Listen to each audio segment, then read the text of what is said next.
So your own book, Money, Myths and Mantras, which is the Right. new book on the block, and what are the main takeaways from here?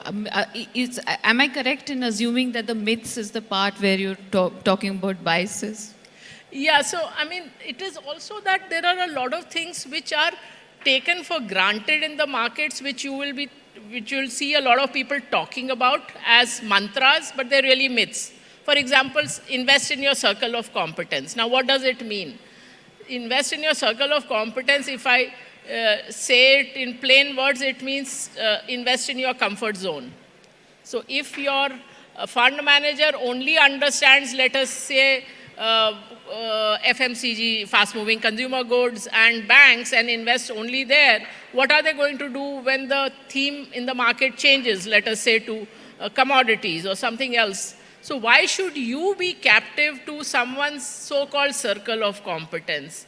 So those are the things I have held up to light, that what actually holds, I mean, should you follow well-known investors who supposedly have found success? Is that even the right question to ask?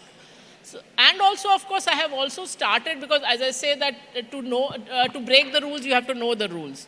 So what are cash flows? What determines the PE of a stock? Why is it that within the same industry, something trades at 10 times PE, something trades at 30 times PE, something trades at 40? So why the difference? What are the real drivers? So it is actually, a distillation of 30 years of what I have learned.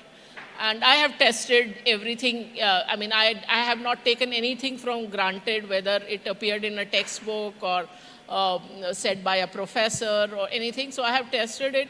And for me, the thrill in this whole journey has been the learning. And this is an attempt to share that learning. And I think it comes out of my genes, because my parents have been both academics. So that urge to teach is strong.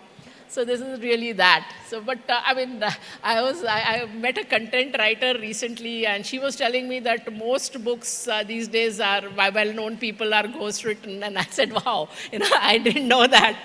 So like this is really what, and I've tried not to pad it up at all, because I am a big reader, and as a reader, I hate non-fiction where a few ideas are just stretched out to a book length. So this is not that either. So that's why it's been difficult for me to answer questions that one takeaway or one this thing, because this is not like that.